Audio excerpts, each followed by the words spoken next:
comme un peintre utiliserait son pinceau, mon corps est devenu mon outil de protestation, de réflexion, cette fameuse page blanche qui me permet aux autres de protester.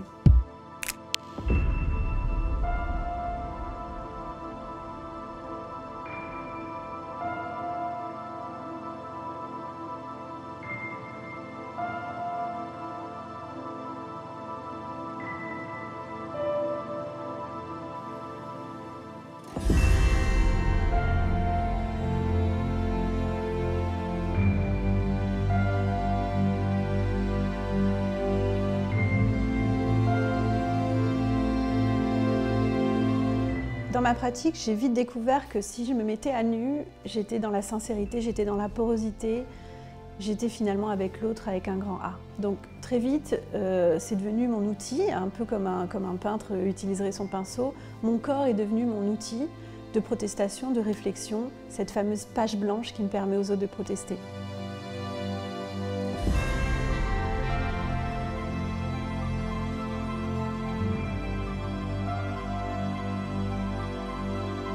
Comme un pinceau touche de la couleur, je me suis dit, en fait, je vais toucher de la couleur, comme une peintre qui ferait un tableau vivant.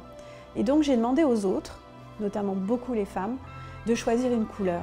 Par exemple, je me suis retrouvée à travailler au Kazakhstan. La mer d'Aral a été exploitée, il y a eu énormément d'essais chimiques qui ont été faits, d'armes chimiques qui ont été testées. Puis l'assèchement à cause des champs de coton de la mer. Quelles sont finalement ces victimes?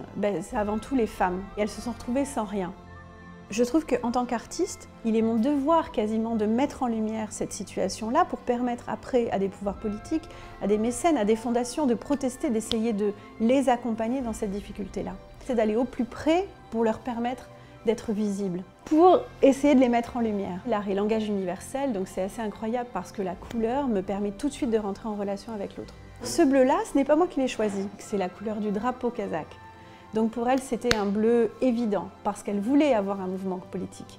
Et je me retrouve du coup nue, peinte en bleu turquoise, avec de grandes tresses faites par ces femmes. Parce que ces tresses-là, elles les font dans des moments d'importance, dans des moments de baptême, dans des moments de mariage. Et elles ont dit là, ce jour-là, il se passe quelque chose. Nous sommes vus, nous sommes entendus. Et c'est ça que je trouve beau, c'est comment tu peux arriver, alors que tu ne partages pas la langue, tu ne partages pas la culture, à partager autant de choses avec des gens comme ça à l'autre bout du monde. Cela m'a amené finalement à Taïwan, en Corée, en Chine avec ce rouge extrêmement fort.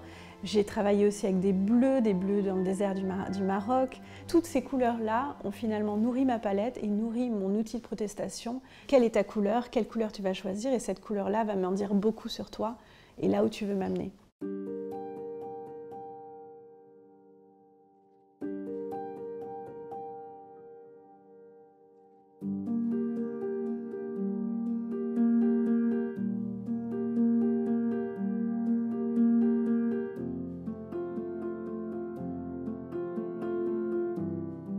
Je n'ai rien, je n'ai pas de matière, je ne suis pas à l'atelier, je n'ai pas tout ça.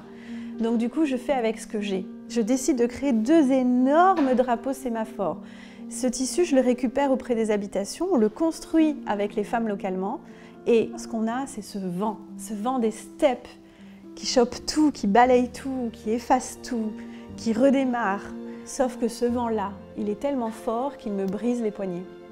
Et je tiens, et je tiens, et je proteste, et je suis là en train de me débattre, et je tiens. Mais je n'ai pas envie qu'on voie une artiste en souffrance, parce que ce n'est pas par rapport à moi, Sarah.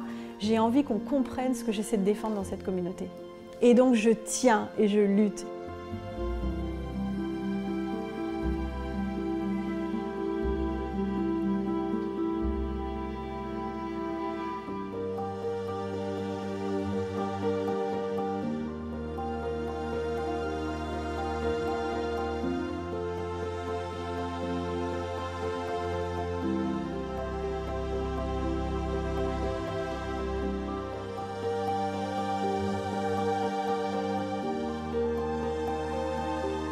J'ai eu envie de m'intéresser aux Jeux Olympiques et ce que l'olympisme pouvait aussi amener comme force, comme courage, comme résilience, comme partage, comme lien. J'ai travaillé avec finalement le bloc et l'escalade. Dans cette idée-là, c'est d'arriver à mélanger des athlètes, avec des danseuses professionnelles, avec finalement de la plastique, de l'art, et d'arriver à prouver au public, aux gens, ceux qui ne sont pas forcément initiés, que oui, on peut dépasser les préjugés et arriver à de nouveau rester vertical. Du coup, par exemple, je travaille avec Héloïse Villard, qui est danseuse professionnelle. Là, quand je la mets sur le bloc, quand je la mets en verticalité, que je détourne tous ses appuis, elle n'a pas l'impression de danser, elle a l'impression de survivre. Et c'est cette survie-là qui m'intéresse, c'est comment elle se remet verticale, comment elle arrive à se sortir sur ce bloc. On part d'un monde qui s'étouffe, avec cette idée du réchauffement climatique, où on n'arrive plus à respirer, un monde quasiment en destruction, pour arriver à une pièce pop, acidulée, colorée, gaie, vivante et fraternelle. Et être artiste, c'est ça, c'est lutter, tenir, être devant, debout pour les autres.